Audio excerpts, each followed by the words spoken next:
Hello guys, and welcome back to just any video that I make. This is a random commentary where I just talk about stuff. The government is up and running, and perhaps more to the point, and maybe more important for the long-term well-being of our country, I am starting to make videos again, because I have time. Basically, life happened to me, and so, I mean, I could go into a lot of explaining, but this time wasn't there. Hopefully I'll try to get them more consistent, but honestly, the videos I really enjoy making are instructional videos, which help people improve their game and really make them learn something. I love doing experiments and testing things. Unfortunately, I have to have a game that I'm really passionate about for me to enjoy doing that. And Gears was that game for me. Judgment, I had a lot of fun doing tests on it and stuff, but it just didn't last, and I'm now back to doing Gears 3. Maybe I'll do an instructional video for this, but that aside, what you're seeing right now is just a random, oh look, went wrestling and got him a headlock. He escaped the headlock, and I move on to just doing ordinary shotgun. Anyway, so what you're watching is just a random King of the Hill clip, and you can see I'm really rusty and pretty rough. I miss a lot of shots, and, well, that being as it is, hopefully that will improve with time, but it maybe not, you know?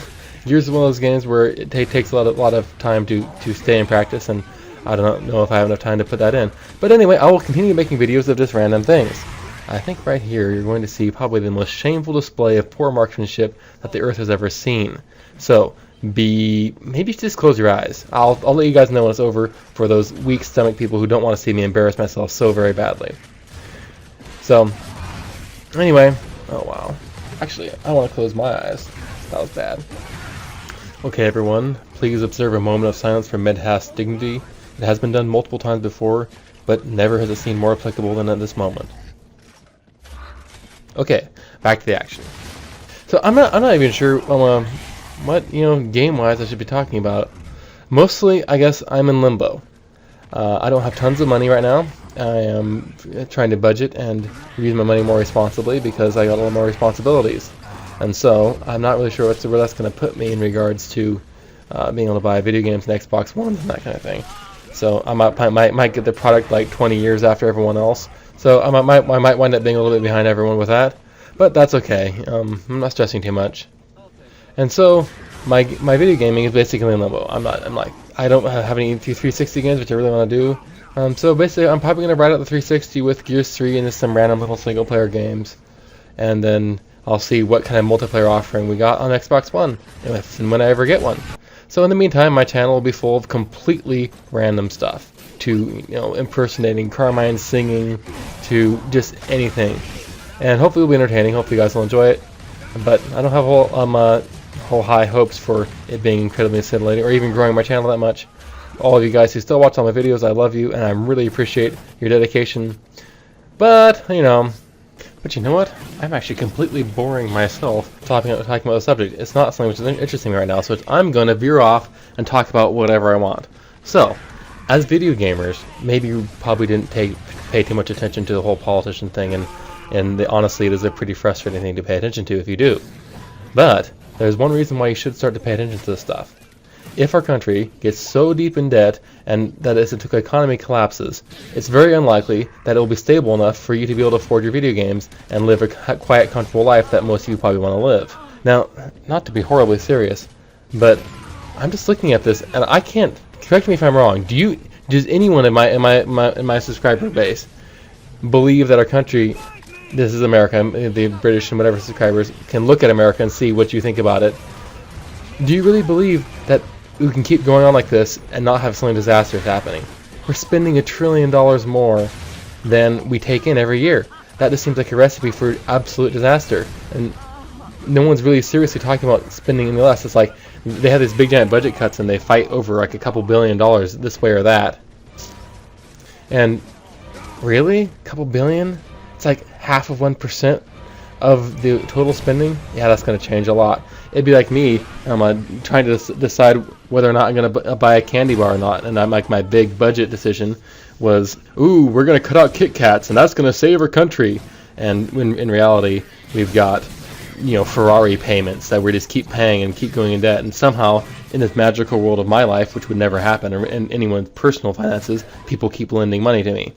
So, that aside, there might be a giant collapse of everything that you know and love, and we wind up going, having a civil war, and at least it will be interesting. And you might be able to say, looking back, if we live through it, I was there in the collapse of the great American Empire. So, we could be living history, guys. But of course, to quote Tolkien, good times don't make good tales. So generally, if you find yourself living in a time period where events of such import and interest actually captivate audiences from time to come, it's not going to be fun. It's going to be pretty darn uncomfortable. Oh wow, look, I do the splits. That's sort of cool. I actually am interested in hearing what you guys think about stuff, because so often it just feels like people are, everyone has their head in the sands. Do you guys have your head in the sand? Are you just hoping everything's going to keep going, or are you just really seriously looking at stuff and wondering how can it keep going? Alright, don't miss my impromptu clinic of how to chainsaw. Misdirection, come back, and then hope that someone else is walking right into the chainsaw and push the button B randomly. Okay, so chainsawing doubles are mostly luck, but who expected anything different? So I'm gonna actually stop talking about serious stuff and talk about something which has been on my mind recently, because so many more things seem to be emphasizing green this and green that, and save the planet. So here we go. Please keep your green revolution out of my bathroom, or any bathroom for that matter. So if something's touted as green, it's usually one of two things. It's either horribly inconvenient or is very expensive. The rule is that people don't appreciate something unless they really suffer for it.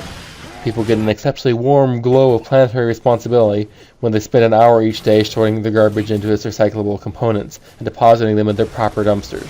You feel like you've really done something for the planet when you pay a whole extra $10 or whatever for some organically produced produce. And although there's some good reasons for organically produced produce, that aside. Anyway, those things are fine and good. People voluntarily go through pains and are genuinely trying to make a difference, even if the actual environmental impact from their efforts may or may not be negligible.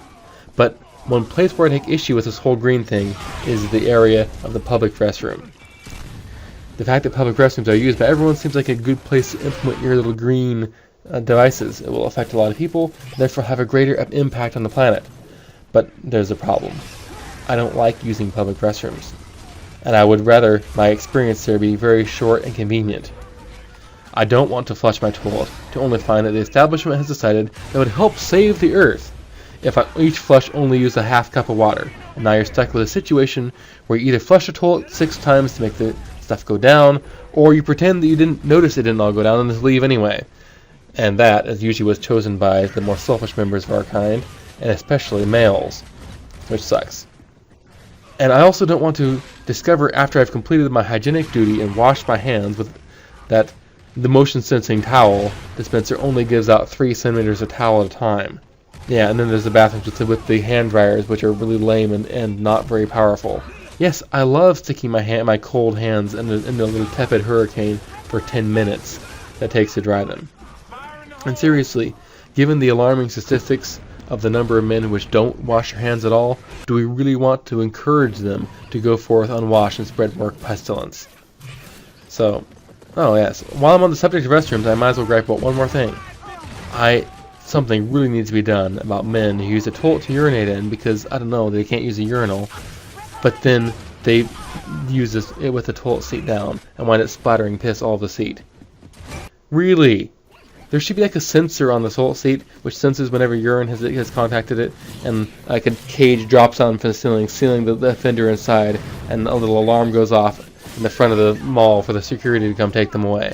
And then we could have a modern version of the pillory where the customers are alerted to go administer justice to the latest offender by bombarding him in like stocks with wet toilet paper. I think it would be very satisfying. So, I'm not sure what you can do to fix all these things, except just give me ordinary paper towels in my bathroom. Yeah, let the flush actually flush things. Alright, so the hacked together footage is coming to an end. I just cut the game down to all the interesting bits, and as you all know, I faithfully left in even my most embarrassing moments, and as long as they're interesting. So, speaking of interesting things, you guys should follow me on Twitter. If you enjoyed this episode, then you'll probably enjoy what I post on Twitter. My Twitter account is @medhas, link is in the description, and it makes you 20 times cooler than you already are instantly upon doing it. you can join the 40 other people who are in that elite group of Medhastian subscribers. Alright, I'll see you guys later, hopefully with more entertaining and good stuff. If not, you can unsubscribe. Bye!